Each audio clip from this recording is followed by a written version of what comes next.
Hey mate, how you doing? Good, Andrew. How are you? Yeah, good. Sorry guys, we just decided. I said let's start, but I meant start as in start the webinar. You meant as in open it. So that's good. It's off to a good start. I'm quite happy. I'm quite happy with that. We're keen and eager. That's it. Very, very keen. Morning everyone. Just seeing kind of people populating through. Welcome to the Growth Show. So if you're listening, thank you for listening, subscribing to our podcast. If you're watching, thanks for watching it live or obviously on catch up on digitalnexer.com as well. So I think this is our weekly show. Been doing this for over a year now. So happy to see kind of familiar faces and familiar names pop in. There's a few newbies in here as well. We usually get that every week. So super happy to see that. So guys, we usually start off by kind of catching up on any kind of points of news or interests, interesting news points that's coming the week, and then we kind of take a bit of a deep dive, right? So how has your week been, Amit? Yeah, very good, very good. Realized why I prefer working from home with an hour and 15-minute journey into work this morning. Yeah, that's which was just not fun at all. But no, yeah. So and it's interesting, isn't it now? Because I find myself when I'm stuck in that traffic, it is an absolute waste of time because you start thinking about everything that you could be doing if you're working from home during that time. No, it's totally it. Yeah, I think that was the first thing. I think it was more. Yeah, I think about 10 minutes of being stuck in traffic, I was like, God, this is so unproductive. Yeah, right? yeah. And Exactly. I think we've just trained ourselves to be, I think, so much more efficient. Exactly. And I think just being stuck in traffic jams now is just no fun. So painful, very painful. Yeah, I mean, it's nice to see the world come back to normal, but it's also not nice as well. So let's. Yeah, exactly. Yeah, yeah. It's super busy, and I think obviously locally here, guys, at the moment we've got the expo kicking off in the next 4 days. So there just seems to be more of a general buzz, more people on the road. Just overall that traffic seems to be building, but it is what it is, I suppose. Yeah. Right? We don't have fuel strikes, and we don't have some crazy stuff like that going on right now. Yeah, I don't think there's any shortage of anything at the moment currently. So here, I mean that's good. But cool. What's So I wouldn't mind. I was going to start off by asking you a question actually, because I'm not sure if you do, but are you on TikTok? Do you kind of waste an hour of your life like most people on TikTok? Yeah, I've done it. I've done it. Created a TikTok that in my world went viral, right? Which was my daughter. So we had about, I don't know, 6,000 views in the space of about 2 hours when we decided to irritate my eldest daughter. But no, I mean, to be honest with you, it was like it was turning into an epic waste of time every time. So I just stopped using it. But I do jump in every now and then just to keep an eye on what my daughter's up to. So exactly. It's more fun. When you've got a teenage daughter, this is where you do need to kind of. So you spend your time on social, checking what everything's okay. But you are, right? I am, yeah. And I am. To be honest with you, I'm more kind of just because I have to. Kind of more about, obviously from a social perspective, there's more brands that are embracing social, and TikTok is one of those ones that everyone wants to talk about because obviously just the rapid growth, and that's basically what the news was. I mean, they on Monday they passed 1 billion monthly users, and what's quite remarkable is it only launched in August of 2018. So to reach that kind of milestone in such a short period of time says a lot, right? It says a lot for the platform, says a lot for usage. The fact that Instagram obviously has now effectively copied TikTok with their Reels offering. I think also showcases the threat associated to TikTok. So it's just interesting. Yeah, I mean, so 3.2 billion users. That's the actual number, as it were. And the valuation of ByteDance, which is obviously owns it, is currently $425 billion. And interestingly, the CEO came out this week of Microsoft. And he was saying that last year it was one of the weirdest things he's ever engaged in his life. Yeah, when it's kind of talking about buying TikTok because Trump at the time had banned Chinese-owned companies and stuff. That's right. Biden reversed it, but he said it was just very weird conversations, right? Exactly. Yeah, like Microsoft buying it. And I think you and I discussed it at the time and said that actually our money would be a good buy. because obviously, yeah, nowadays Microsoft is in pretty cool, like Yep. with Surface and things like that. It'd be a good chance, and Xbox, obviously, it'd be a good chance for them to jump in on that. So yeah, I thought that was pretty cool. What about you? Mine, to be honest with you, main story that caught my eye this week is, and I think it's not really kind of related to tech, but it is just watching. I was getting photos sent from friends and family back home of them queuing up in petrol stations and gas stations, and they were talking about 2 to 3 hour waits to try and get some gas, and then when they get there, they basically be like, "We're really sorry, we've run out." Right. So 90% of the petrol stations have run out of basically fuel. In the main cities, and it's absolutely crazy. And this has been driven by kind of a shortage of drivers, truck drivers, lorry drivers, all that kind of stuff. And then and there's the story in the States at the moment where there's not enough bus drivers. Right. So school bus drivers. So schools are now incentivizing parents and say, look, we'll give you $300 back a month or whatever it is, a year or whatever, if you can drop your own kids off at school. Wow, really? And so when you start looking at actually why COVID was a big driver of that, because a lot of schools were shut, and so they let their drivers go, and they did other work, right? DHL, Aramex, all this. So they got other jobs. And then the other challenge is Amazon. Right. Amazon have come in, and they basically at the time when all these guys were out of work, they've come and snapped up all of these bus drivers. So Amazon single-handedly is causing a bit of a crisis in the school bus system in the US, and to the point where it's quite funny. It was a story where I think it was a Boston head teacher, a principal in Boston, was kind of like told, what are you guys trying to do to overcome this? And like, we're trying to find any form of transportation. Really? It's the worst one is we wanted to take kids to a zoo, and we had to hire party limo, a party bus, a Las Vegas style party bus, if we call it that, with all full bells and whistles. So he's like, that's how challenging it's got. Why is there a pole? Why is there these poles in it? Kids were kind of excited with all the lights, but I'm not sure how COVID friendly it was. Bottle service in the trip to the zoo. But imagine, right? So the impact is now, Amazon, they're paying, ultimately 20% more than what, schools would pay for these drivers. And they're like, actually, ours are better, right? Because we're not having to get up first thing in the morning and having a massive gap in the middle. But it's interesting how the world's evolving. And I think COVID has fast tracked so much of this. I think also as well, there's been an impact of people that literally, as you said, couldn't work and had to find alternative means. So you've got a whole bunch of people day trading, crypto trading. There's a lot of people that have started online courses and kind of pivoted.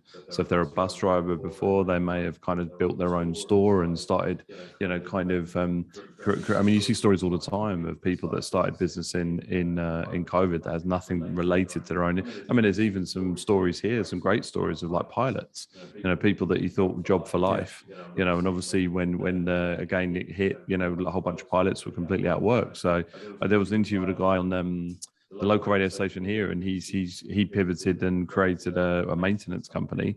Now, because there's such a lack of fit out companies, he's doing fit out. So it's like, are you going to go back to flying? It's like, no. Why would I? It's crazy. Good stuff. So anything else from your side? One thing. I think it's interesting. We talk a lot, obviously, about HubSpot as a CRM platform, but what's interesting is this caught my eye just from a funding perspective. So it looks as though there's a CRM called OptiMove, so CRM software provider, and it managed to raise $75 million in a round led by Summit Partners, which was quite interesting.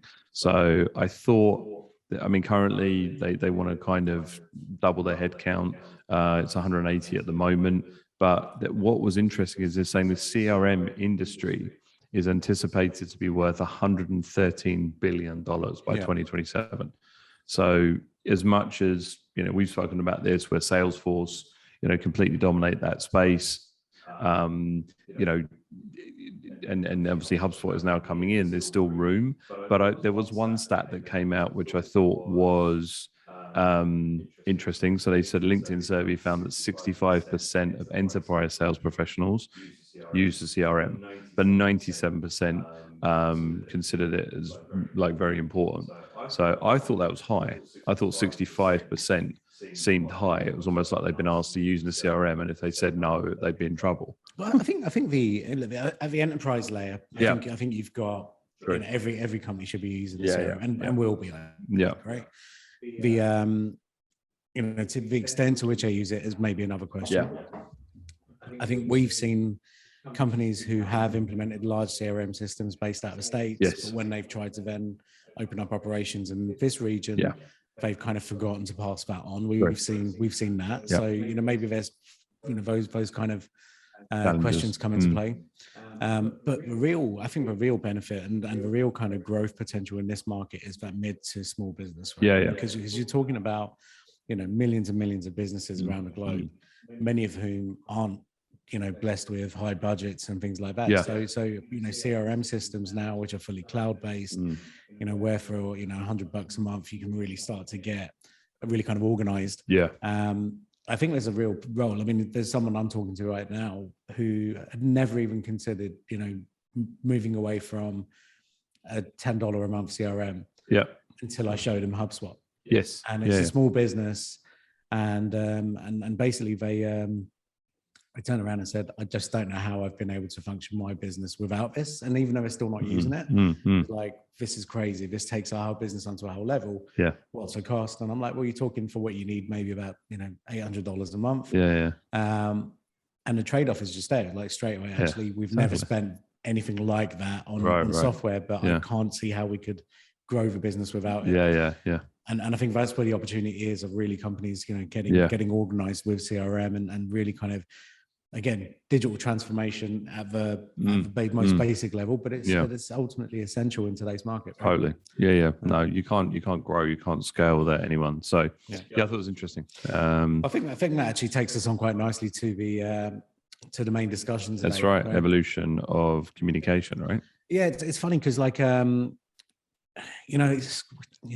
kind of laugh at each other in terms of how long we've been in this industry, right? But Andrew's been in the industry longer than I have, just because of age by default. But ultimately, we've kind of, I hate to say, but I think we've seen it all, right? In terms of that evolution of those very kind of first websites. And back in those days, we spoke a little bit about it last week when we were talking about that kind of natural evolution where people were using a website as a company brochure. Company brochure. Exactly. And then, slowly but surely, everyone's kind of seeing it as a transactional, transactional tool where you can start to generate sales and leads and all of that kind of stuff, right? Exactly.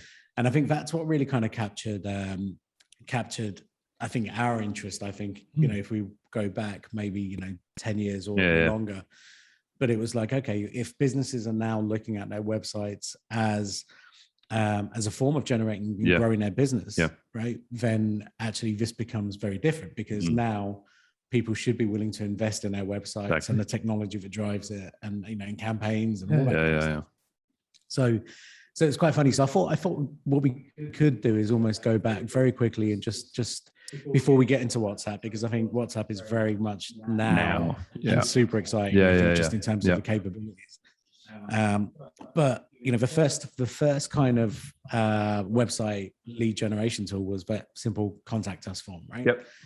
Very very static, very kind of ugly by nature. But it was just that was it, right? That was the only way. And sometimes even that was an email, right? If you remember, exactly. Because before obviously spam and bots and things like that, people just put an email. You click on email and it opens up Outlook, right? That was it. And that was cool. Yeah, it was cool. Because it was one click and suddenly you've got this. Exactly, boom. Yeah, you can start communicating. Which actually, I mean, I think that's quite interesting because that's seamless, right? One click, even today, one click is a desirable way of getting someone to contact you, right? Right. I think the contact us form was less than that, right? Potentially it was, fill out a quick form. I think when people first started doing contact us form, the question was, where does it go? True. Right. So that was a challenge. People would, implement a contact us form and then go, I love it. It's like, okay, where's it go though?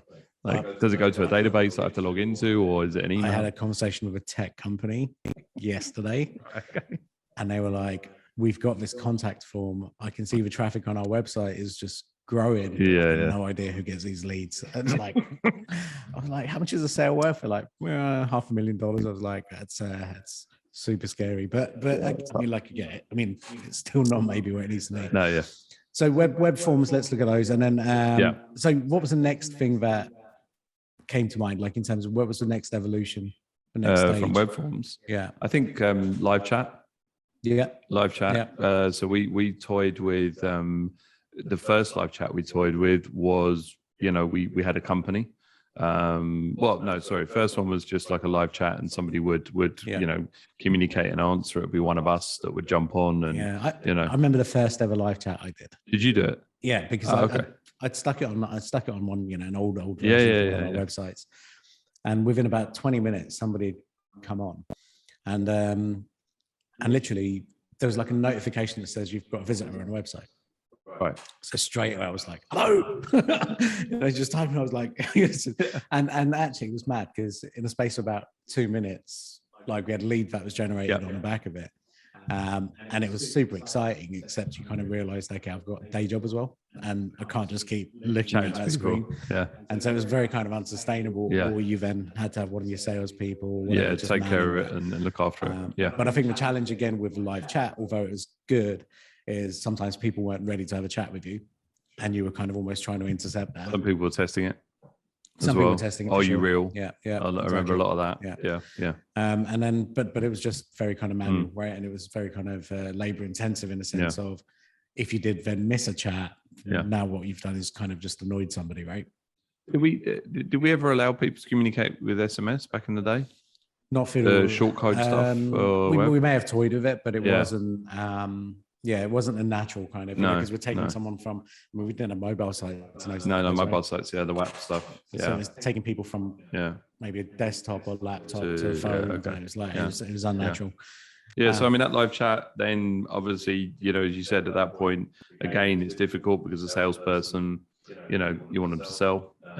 So obviously, I think that was then, there was a whole host of companies that started up that were kind of, white label and provide live chat support. And at the time, then you would get an email with the transcript. And then obviously, you need to accelerate this conversation, or, you train up that person to kind of have a decent first touch conversation. Yeah, so you've got these remote agents anywhere in the world. They've got a script that they follow, and their job is to get a telephone number and an email. Exactly. Ultimately. Yeah. I think that worked well. We used that for a couple of years, actually. It was pretty decent. I mean, I think prior to obviously HubSpot, that has the technology built in, we were even using their platform, right? Yeah, Live Admins or something like that. So I think at the time, I mean, it was I think we even became a reseller for them, right? I think at one point we did. We installed, because it did work well. It worked. So if you've got a 24-hour business, but you don't have 24. That's right. 24-hour, people, administrators, people who can manage the chat. That was a good solution. I think the only challenge, if I'm honest, when I used to read through transcripts, it was that. You can't. I mean, there's no kind of answer or any questions. That's right. So if I've got an actual query that's very kind of relevant to my business, you'd kind of want the person who's kind of representing your business to be able to answer that. Yeah. And that was the challenge with it. So the transcripts often were good. I need to speak to someone. Exactly. Can I have your name, your email, and your number? Here it is. Thank you. But when it, again, and I guess when you look at, if we look at it from a funnel perspective. Mm-hmm. Because we do like the funnel in Nexa. But if we look at it from a funnel perspective, the second someone starts to ask more technical questions, I think by default, you can assume that they're a little bit further down that sales process. Yeah. Right. They're asking specifics. And if you're not able to answer those at that point, or the person who's representing you I can't answer that. That I think becomes a challenge. So we kind of evolved away from that into, we did something before replacing that. I don't know if you remember this. This was the callback. Yeah, the callback. Yeah. Which was also pretty cool. Found that WTM, in London. In London, yeah. The guy came over, right? Yeah. We didn't believe him. Remember? Yeah, we started. It was a cruise company, right? That's right. And he said, look, I've got this tool and it's on my website, and literally you just put your number in, and you within 15 seconds your phone will ring. And I was like, no, it won't. Yeah. And it's like, it will. I was like, and it won't work in Dubai because we've got restrictions like you wouldn't believe here. Yeah, exactly. He's like, try it. And so we did, and we were like, I remember both of us just looking at each other going, this is quite cool. And and all it was just a little widget on the website that popped up and said, look, do you want to speak to somebody? That's if you right. do, just put your number in now. Yeah, Response IQ. Response IQ. Yeah. And basically the system was great, connected basically that phone number, auto dialed it, and then we'd have a simultaneous phone ringing in our office. Right. Yeah, and it recorded it.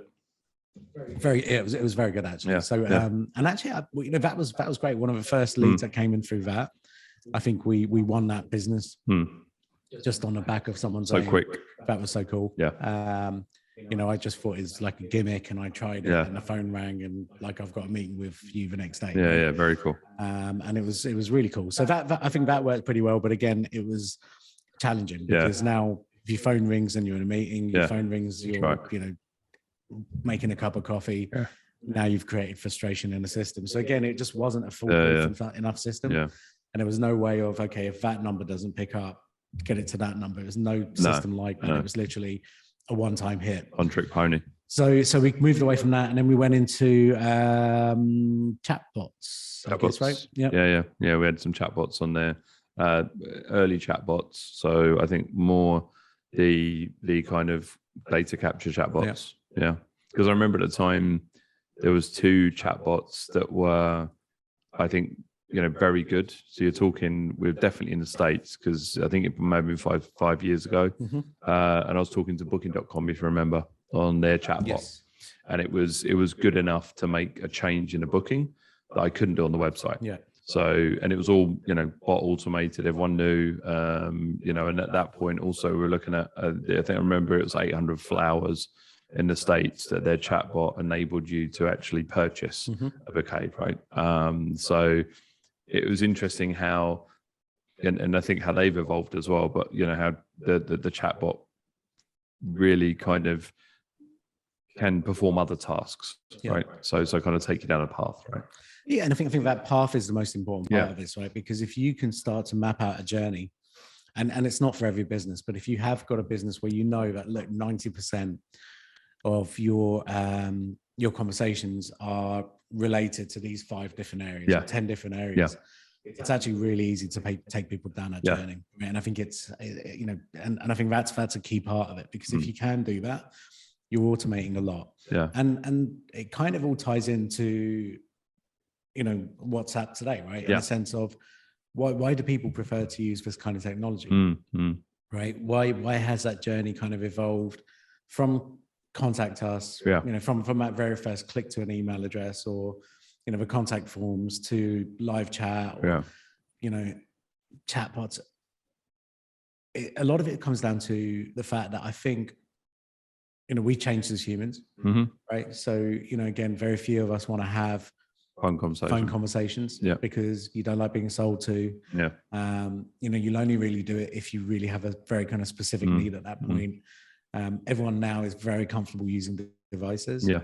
But I think the biggest shift is people just want immediacy, right? Yeah. So if I've got a question, I want an answer now. Yes. Right. Yeah. If I've got if I want to make a purchase, or I want to make a decision, I don't want to spend a week on making that decision. If I can, get the information I need quickly, maybe while I'm kind of zoned in on that specific process. And obviously that doesn't apply to, big ticket items and stuff like that, where you want to do more research and speak to people. But for so many kind of products and services, if you just want to make a quick decision, right? Especially if you're not, if it's, I don't know, maybe a sub $100, $200, $300 purchase. Yeah. You don't want to spend too much time doing that, right? And that immediacy, and I think that our short attention spans, I think just the way it looks, there's so much research about it. But I mean, I don't know about you, but for me, if I have to spend more than 5 minutes now trying to research and trying to get the answers I need, I get frustrated with the process. Yeah, sure. And I will look for things like WhatsApp and chatbots and things like that, because I feel as if I'm just going to get the information I need that you want. I'm not going to be sold at, if that makes sense. No, it's true. I mean, I think the thing is that it's personal choice, right? So there are people that will spend hours, or have the ability to spend hours researching. Yeah. But usually, when you're in that buyer mode, like you said, that buyer cycle, you've got a couple of questions in your head that you just want answered, right? So, it's kind of, do you do this? Can I have this? Does it work with this? How much does it cost? Like, I mean, pretty much you've got, I'd say, maximum 10 questions that you want answered, right? And possibly, first and foremost, the web may not give you those answers. So there's things on there that, most organizations shy away from the hard questions, like how much do things cost? How long will it take? They shy away from it, right? Yeah. It's going back to, when we first saw Marcus Sheridan, whatever it was, 10 years ago, right? Where it's like, they ask, you answer, right? So companies shy away from that. So then there's that kind of that you want those answers. And if there is an option to have an immediate answer, obviously people are going to be kind of jumping on that, right? Yeah. And I think also I think also WhatsApp usage has increased. Yeah. So, obviously our show, as we know, is in this part of the world.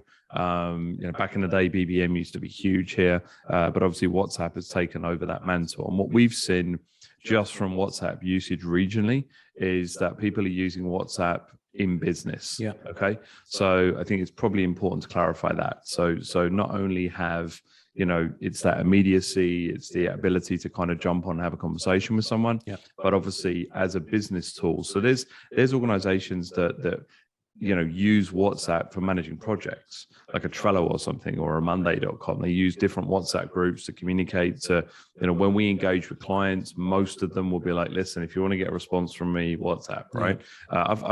You and I have contracts signed on WhatsApp. We have those examples, right? And the one in the US, the one that you signed off, and where there's like, I just send me the contract on WhatsApp. So I think like going back to usage and personal usage, the way that we use WhatsApp has evolved as well. So we've got a friends and family chat, whereas we also have a business mentality on there as well, right? Yeah, and look, and I think that's actually really key, because we've both stood up at conferences, right, around the world, where we kind of just I think we're very much kind of spokespeople for this region, and people kind of almost see the Middle East, if you're based in the US, for example, or elsewhere, right? I don't want to pick on Americans, but essentially, like, they kind of just assume that we're way behind the curve. Totally. Yeah. Dubai's been the only kind of outlier to that, because they see Dubai as like on TV, and they see flashy and sunny. Yeah. But aside from that, they just don't really get it, right? No. I don't understand. So I mean, I when I spoke many years now, right, South by Southwest, which was Instagram one. And I kind of said, look, people are running businesses. Years. And Instagram was only maybe a couple of years old, or whatever. So 8 years ago, something like that. Yeah. And I said, look, people are running businesses for Instagram. They don't have websites. They don't know this. This is how they operate. Yeah. And they were like, that's not possible. And I was like, it is. I was like, and the sole reason behind that is I think our region, and there's a lot of young people in the region, so by default, they get given a piece of technology. That's it. There's no rule book that comes with Instagram or TikTok or anything like that, right? They look at it and say, cool, I wonder if I can do this with it. And all of a sudden you can. And people have built enormous businesses. Ridiculous. Right? On the back of these platforms. And almost way ahead of a curve compared to, more kind of developed, mature countries. And I think with WhatsApp, it was exactly that, because again, having conversations in New York, for example, and they're saying, look, how can we streamline communication? Because we understand that a lot of your team aren't based here and stuff like that. Exactly. I was like, well, for every client, we could potentially set up a WhatsApp group. And I'm like, WhatsApp, really? And I was like, well, I don't really use WhatsApp. Oh, okay. Well, but when I do, it's for my friends and my family and stuff like that. So whereas here, religiously, everyone uses WhatsApp. That's right. Even though we've got half the functionality kind of stopped, right? But ultimately, we can still operate. That's right. Through WhatsApp and have done, right? Yes. And I think that's changed slowly, because I think COVID also had an impact of that in the States. Yeah. Whereas people had to operate from mobile phones as opposed to landlines. Exactly. But I think what's been interesting on the back of that shift now is that WhatsApp is very much seen as, okay, this is a kind of business channel. And during this time, as much as we've changed, the platform's changed. True. The platform has evolved. Yeah. So obviously, you know, on the back of that, you know, as we know, WhatsApp is owned by Facebook. You know, at the end of the day, Facebook is a business, and they're looking to pull more people into their ecosystem. So, you know, I'd say when WhatsApp for Business was launched, you know, and it did come to the region, that's still to every day now we'll have a conversation about WhatsApp. How can I leverage it? How can I use it? What's the usage? And I think that WhatsApp for Business, it's still in its early stages. I'd say what you can do with it, it's evolving, you know, and perhaps we can dig into that a bit. But I think that, you know, we're seeing more now a shift of people not using their personal number, or a personal WhatsApp account, because there's just a lot more functionality on WhatsApp for Business, right? So, you know, well, let's talk about that. Sure. So let's go into it, right? Yeah. So I think we've implemented WhatsApp for Business. We've tried a couple of different angles for WhatsApp. So directly integrate into HubSpot, so that we've got all of that kind of WhatsApp communication on a business level, tied into individual kind of CRM records of clients and prospects. But what's been your kind of experience? Because I know you've been much more kind of hands-on with this, right? Yeah, I think you know, look, it feels as though there's a lot of thought that's gone into the application itself. So for those of you who don't know, obviously it's an application. WhatsApp for Business is separate. You can run it off landline numbers or 800 numbers, so it doesn't have to be a mobile, right? So it can be, you know, 800 tires, for example, can have a WhatsApp for Business number and verified. You can get verified in that space as well, much like other kind of social platforms. But I think the thing is that similarly, if I liken it to, say, like a Facebook fan page, you know, you can have your kind of opening hours, your business hours. You can, you know, have your kind of breakdown, your website, your email, all of your contact information. But then also there's some kind of pretty cool tools where you can set up automated messages. So outside of office hours, you can automate messages. You can automate immediate response. So, you know, if obviously it's you know, away from desk or away from the actual application itself, you can start to communicate with people in like kind of mini bots, right? Then also, you know, it has all of the same functionality that it has. So sharing images, sharing video, sharing voice, which I'll come on to in a bit. And then, you know, when you look at the e-commerce offering, there's a catalog feature in there as well. So you can kind of build out your catalog of products and you can effectively use it in there. You can put payment gateways. You know, essentially what they're trying to do with WhatsApp for Business is more like Messenger, right? So for Facebook, where you can pretty much operate like a mini website in that space. So, you know, it's from a usage perspective, obviously we're using it. We've got the WhatsApp for Business icon on our website. You click on that, it either opens up WhatsApp on your phone or open up WhatsApp on your desktop, for example, if you're running on a desktop. And then at that point, somebody can kind of immediately communicate with you, right? So, you know, you can start that interaction, you can start that conversation, you know, and it goes from there, really. Okay.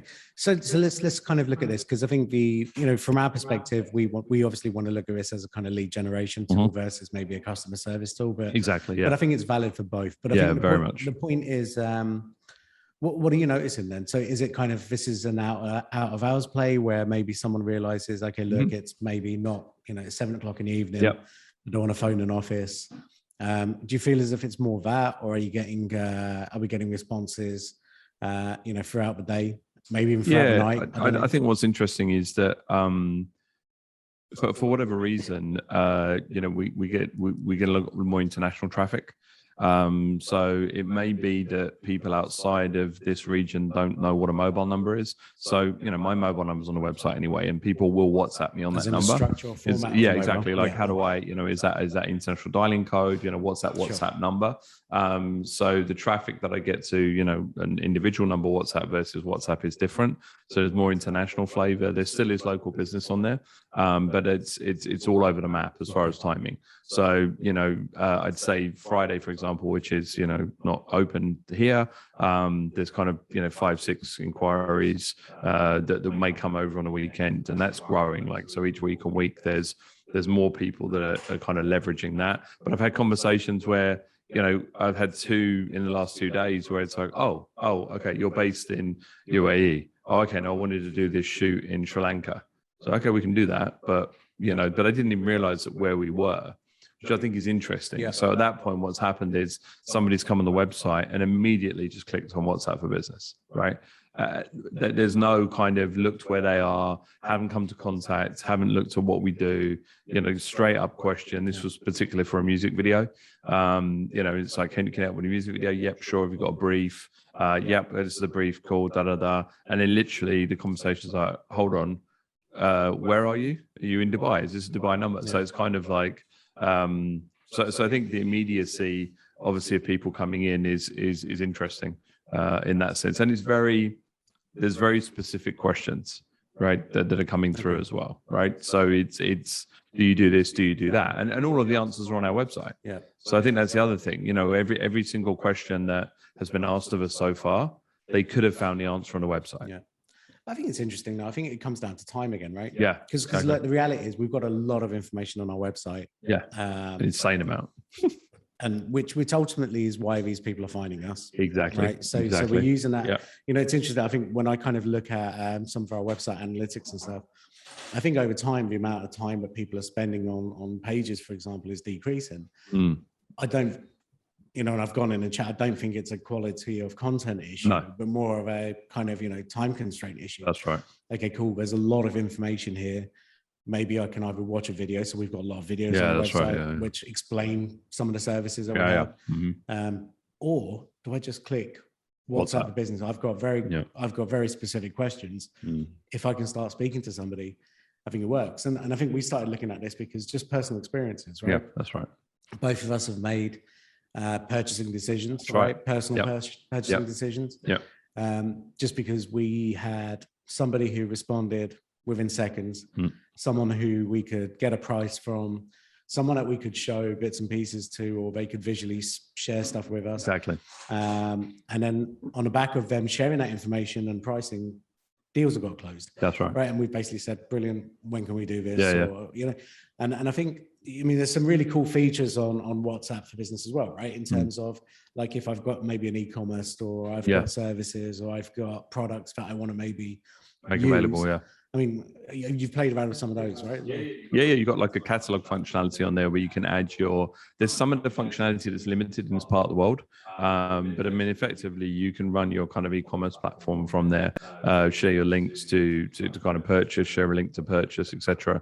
There's it's evolving, right? The platform's evolving, but I think, the information that's there, interestingly, I have had a scenario where somebody said, oh, can you tell me your website? I'm like, sorry, what? And they said, oh, can you tell me your website? I was like, yeah, sure, here it is. Meanwhile, the only way you've got to this conversation is through my website.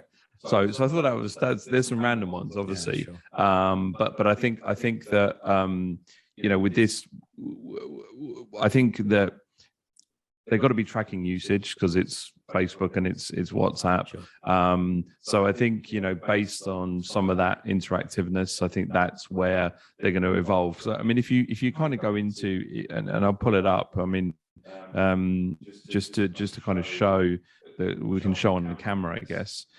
You've got a little kind of what differs is business tools. So at the very top, you've got all these business tools. So you've got your company profile, you've got, your away message, your quick response, your greetings. You can optimize your chats through labels. And so when you've got customers on here, you can create short links through QR code. And interestingly, you can add obviously WhatsApp to your Facebook and Instagram accounts, right? So I'd say the catalog functionality is very cool. So when you're just kind of creating a catalog, it pulls down different services. And then this is the way it takes you through. So you have an image, you add an image gallery. You see the picture there? Sorry. You just add images, you add description. You've got the price in there as well. So you can kind of, break it down, and more so from an e-commerce perspective. But just from a usage perspective, you've got things like quick responses, quick replies. So if you get, asked a very regular question, so a typical question for us is, do you provide lead generation services, right? And immediately, obviously, the answer is yes. But, I need to understand a bit more about your business. Can you tell me, do you have a brief to share or whatever? I don't need to be typing that out every time, because quite frankly, that's the information we need to determine how to take the conversation forward. So you can do kind of shortcuts, and it's designed to offer a kind of quick release to the person that's engaging with you as well. Yeah. So they've thought about it, right? They know why people are using WhatsApp for business. I guess that's what I'm getting to. Yeah. Okay. How do you see this evolving?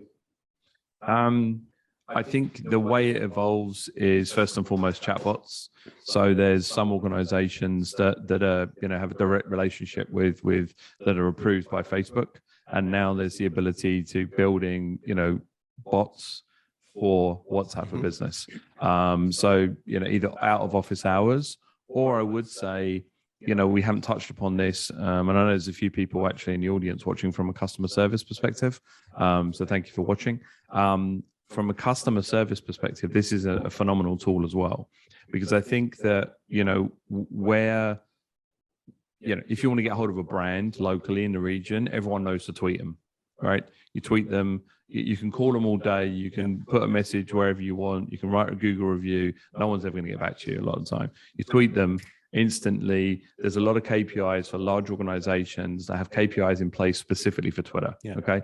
I think you're going to see that for WhatsApp. So I think increasingly more often brands are going to use WhatsApp for customer service as well, because why not? Yeah. Right. Because straight away I can pull up customer record. I can say, hey, listen, my phone line's not working. Or, for example, from an e-commerce perspective, because I think what's interesting is at the moment, as e-commerce is evolving, it's still disjointed. So, what I mean by that is that I'll use a logistics to, whatever the shop will hand over to logistics company will then communicate me with the driver. That's got far better. You can track them on a map and everything. But what would be phenomenal is at that point, it's integrated all through a WhatsApp communication. And I can say, hey, listen, where's the driver? Or I can say, hey, listen, I want to do a repeat order.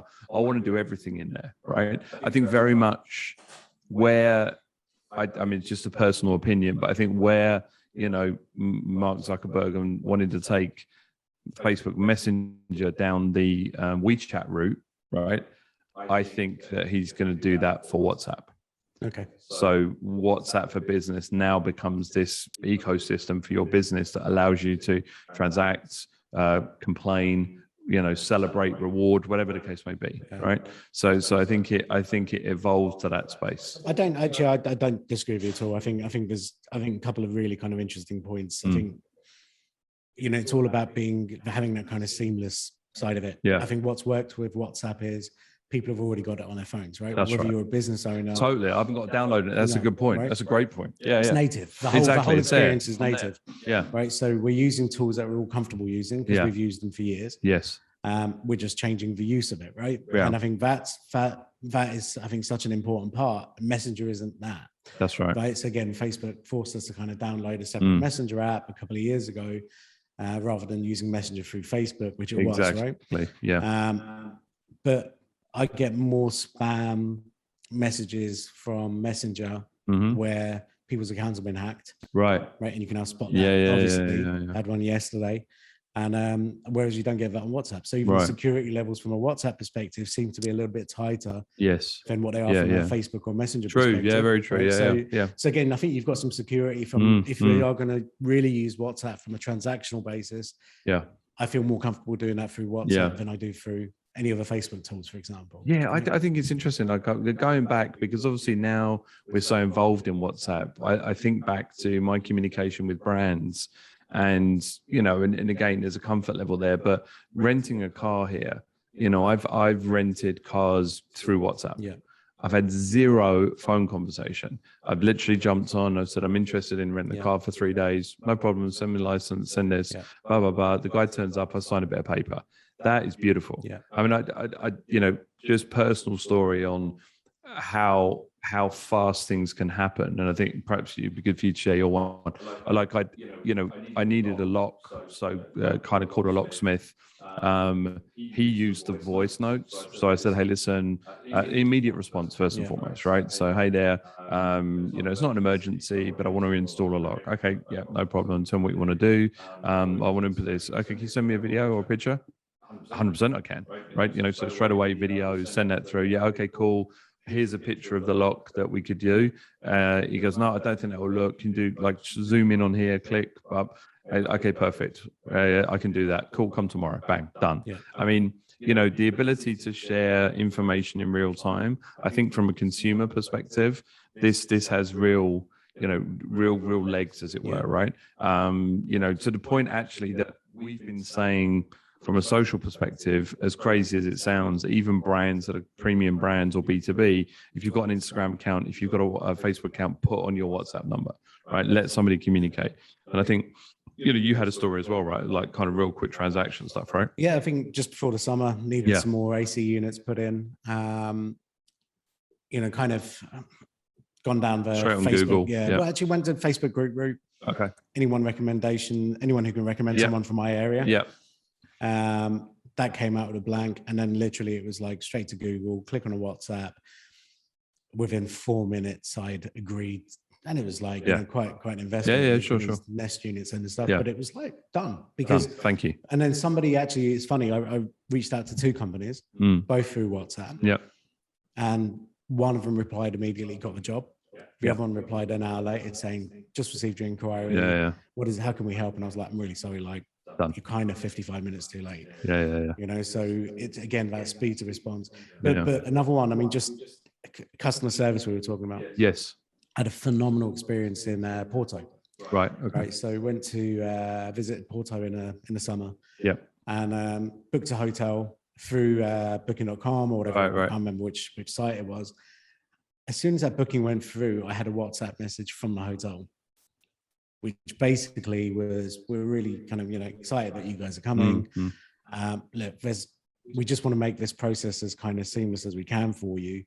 COVID complicates things, so we need, you know, some basic information. But ultimately, if you can send us, you know, a copy of your passport, your COVID certificates, your vaccination certificate, whatever it is, right, your PCR test.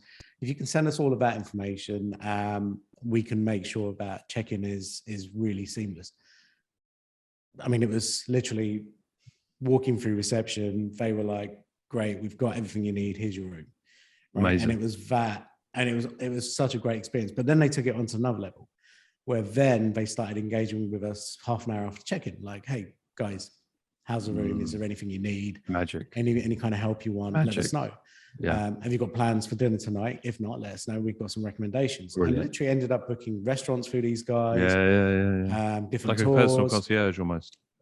And we're not talking about staying at the Four Seasons here, right? Sure. You know, if this was a kind of boutique-y type Yes. hotel. Yeah.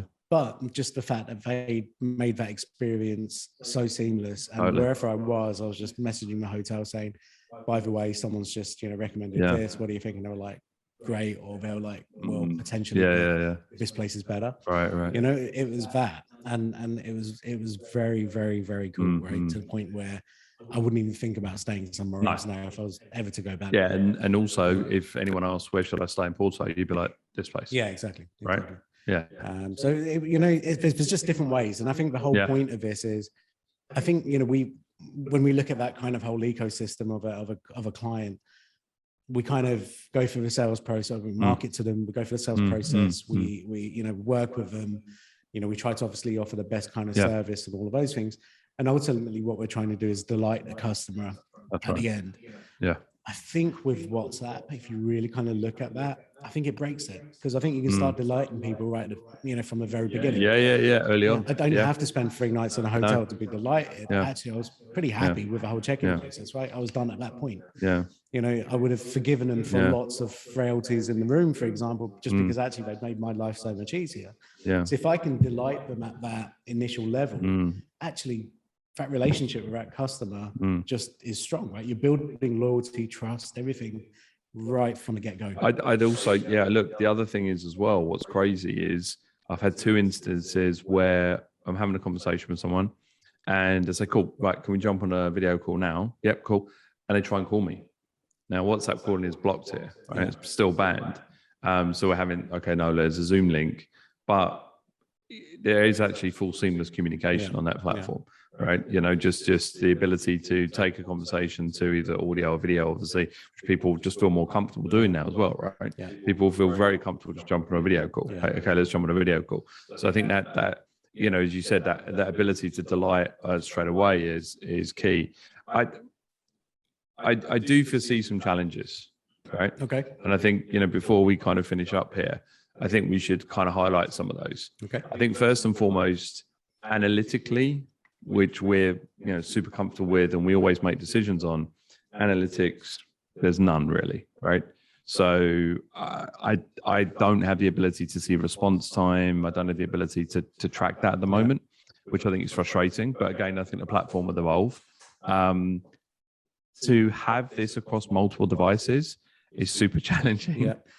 Basically won't allow it, right? So it won't be allowed on multiple devices, which is wildly frustrating, especially when you're trying to grow. And then also, I think genuinely this only works, you know, and there is options. Sorry, I should say there's options. There's options to scale and there's, you know, plug-in stuff. I think the other thing that is crucial to the success of the engagement is whoever's answering that has to have the answers. Yeah. You know, because an initial piece of using it as a point of contact and capturing data is fine. But I think if we realize that there's a sense of urgency or immediacy, you're in that buyer mindset. You know, if you're reaching out over WhatsApp and if the person doesn't have the answers, can be a bit frustrating. Yeah. Well, it goes back to that original point. Exactly. Right. Yeah. The live admin solution was great, except they don't have the answers. Exactly. Yeah. Exactly. Yeah. And so we've still got to, you know, the point is people are contacting us because they don't want to do the research. Essentially, they want to just hear from you directly. That's right. Yeah. You know, so there's got to be. And I think, look, the disqualification piece is there as well, right? I mean, to be fair, like, you know, if you're an individual and, you know, you're reaching out, you know, we're getting a lot of inquiries at the moment if we can help set up people's stands at Expo, right? Because we're ranking for Expo as far as marketing organizations, but people aren't reading that. They're just reading help with the Expo. Can you do my stand, right? But to be fair, able to help that individual with a no. Right. You know, and then let them move on in their decision process. So I think also it's helpful for, you know, people reaching out to get an instant, you know, disqualification, but and for us to disqualify people as well. Right. It's based, you know, as they said, either on geographic location or services that are quite frankly out of our remit. Right. So I think, but I think those are I think that those are some of the areas that, you know, will ultimately, sadly, to be honest with you, will be driven by the US market. And I feel like, as you said right at the beginning there, they're just not, you know, as proactive or fully realize or understand the power of this. Yeah. Right. Much like I think it took a while for Google to realize or businesses realize how powerful Google My Business is. Yeah. It's weird because in this part of the world, that's still relatively overlooked. Whereas in the States, obviously, that is a huge driver of business, absolutely. Right? You know, on a Google My Business page and updating and the products and the catalogs and all these kind of things. So it's, I think it may take a while for WhatsApp to catch up, but yeah. Yeah, I agree. And I think the proof is in the pudding there because still to speak to WhatsApp and get any kind of technical integration, you've still got to go through third parties. Yeah, it's a pain. Yeah, so they're still not kind of geared up. Yeah, there's not. I don't believe it's an open API. Actually, no, they did change it, did they? Or well, parts are, but if you want to do anything complex, then it's still through. It's through third parties. So yeah. Cool. I think. Look, guys, thank you very much for staying tuned in. It's an interesting topic. I mean, anything that kind of helps that, you know, that business in its growth journey is typically what we try to tackle in this show. Yeah. But no, I've enjoyed that, Andrew. I think that's look, WhatsApp is still it's pretty cool, right? And then you get asked this a lot at the moment. And because it's brand new, it's exciting. But more importantly, I don't think this is a gimmick. So by any means, you know, this is, you know, business has been done. And look, you and I are proof in the pudding multiple times. We've reached out to organizations, you know, that kind of offer that. So I think if you're trailblazing, either from a customer service perspective, you want to trial it, or you want to trial it from a business lead perspective, turn it on and off and on, out of hours, for example, if you want to play around with that, you know, I think now's the time to jump on that. Yeah, for sure. Exactly. Awesome. Right. Great. I think we'll leave it there. So guys, thank you for tuning in. We've got obviously Andrew mentioned at the beginning of the show, we have our podcast as well. So this episode will be live It'll be available on live now, right? It's live now. It's available on all the different kind of podcast channels. Weekly shows. So obviously we'll be back next. No, we're not back next week. So we're both actually, again, the changing world that we're in. That's right. We're both stateside next week. That's it. Yeah. So we'll be skipping a week, and I think we're back the following week. So that's right. So guys, stay tuned in. We'll obviously send out email reminders and communication to keep you guys up to date in terms of what we're planning. But as always, if you have any kind of ideas, want to kind of contribute to the show, feel free to do so. You can find Andrew and myself either on LinkedIn or through the website. But I guess that's it, right? Perfect. Yeah. All right. Thanks, everyone. Thank you for listening, for watching, being part of our growth journey, as it were. See you later, everyone. Thanks, Amit. Thanks, Andrew. Cheers. Bye-bye.